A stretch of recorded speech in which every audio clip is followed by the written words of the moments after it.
JWSTയുടെ പുതിയ കണ്ടെത്തൽ epsilon Indie എബിയിലെ ജല ഐസ് മേഘങ്ങൾ. ജ്യോതിശാസ്ത്ര ലോകത്ത് ഒരു പുതിയ കണ്ടെത്തൽ ചർച്ചയാവുകയാണ്.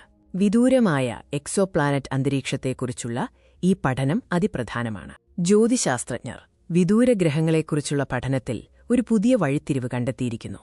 ഇത് നിലവിലെ പല മാതൃകകൾക്കും വെല്ലുവിളിയാകുന്നു. മാക്സ് പ്ലാങ്ക് ഇൻസ്റ്റിറ്റ്യൂട്ട് ഫോർ ആസ്ട്രോണമിയിലെ MPIA എലിസബത്ത് മാത്യൂസിന്റെ നേതൃത്വത്തിലുള്ള ഒരു സംഘമാണ് ഈ ശ്രദ്ധേയമായ കണ്ടെത്തൽ നടത്തിയത്. അവർ പഠനം നടത്തിയത് വ്യാഴത്തിന് സമാനമായ ഒരു വിദൂര ഗ്രഹത്തിലാണ്. ഇതിന്റെ പേരാണ് എപ്സിലോൺ ഇൻഡി എബി. ഈ എക്സോപ്ലാനറ്റിലാണ് ജല ഐസ് മേഘങ്ങളുണ്ടെന്ന് അവർ സ്ഥിരീകരിച്ചിരിക്കുന്നത്. ഇത് ഗ്രഹങ്ങളുടെ അന്തരീക്ഷത്തെക്കുറിച്ചുള്ള നമ്മുടെ ധാരണകൾക്ക് ഒരു പുതിയ വെളിച്ചം നൽകുന്നു. ഈ കണ്ടെത്തൽ നിലവിലുള്ള മിക്ക എക്സോപ്ലാനറ്റ് അന്തരീക്ഷ മാതൃകകളുടെയും പരിമിതികൾ എടുത്തുകാണിക്കുന്നു. കൂടുതൽ കൃത്യമായ മോഡലുകൾ ഇനി ആവശ്യമായി വരും.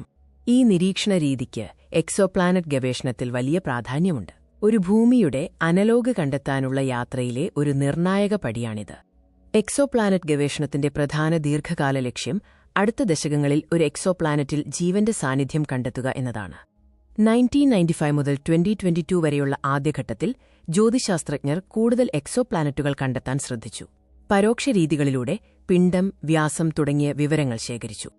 ഗവേഷണത്തിന്റെ അടുത്ത ഘട്ടത്തിലേക്ക് ലോകത്തെ എത്തിച്ചതിൽ ജെയിംസ് വെബ് സ്പേസ് ടെലിസ്കോപ്പിന് JWST വലിയ പങ്കുണ്ട്.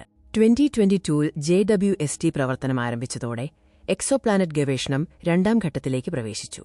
അന്തരീക്ഷത്തെക്കുറിച്ചുള്ള ഉയർന്ന നിലവാരമുള്ള വിവരങ്ങൾ ലഭ്യമായി തുടങ്ങി. നിരവധി ഗ്രഹങ്ങളുടെ അന്തരീക്ഷത്തെക്കുറിച്ചുള്ള വിശദമായ വിവരങ്ങൾ ശേഖരിക്കാനും അവയുടെ സവിശേഷതകൾ മനസ്സിലാക്കാനും ഗവേഷകർക്ക് കഴിഞ്ഞു. ഈ പുതിയ പഠനത്തിലൂടെ ഭൂമിയെപ്പോലെയുള്ള ഒരു ഗ്രഹത്തിനു വേണ്ടിയുള്ള അടുത്ത ഘട്ടത്തിലെ ചില കാര്യങ്ങൾ ജ്യോതിശാസ്ത്രജ്ഞർ പര്യവേക്ഷണം ചെയ്യുന്നു.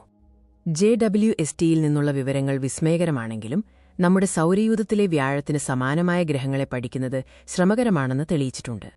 ഇതുവരെ JWST ഉപയോഗിച്ച് പഠിച്ച മിക്ക വാതക ഭീമന്മാരും വ്യാഴത്തേക്കാൾ വളരെ ചൂടുള്ളവയാണ്.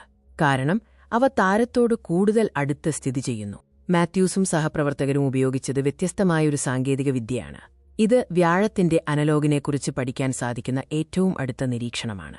JWSTയുടെ മിഡ് ഇൻഫ്രാറെഡ് ഇൻസ്ട്രുമെന്റ് മീറി ഉപയോഗിച്ചാണ് മാത്യൂസും സംഘവും എപ്സിലോൺ ഇൻഡി എബി എന്ന ഗ്രഹത്തിന്റെ നേരിട്ടുള്ള ചിത്രങ്ങളെടുത്തത്. ഈ ഗ്രഹത്തിന് വ്യാഴത്തേക്കാൾ 7.6 മടങ്ങ് പിണ്ഡമുണ്ട്.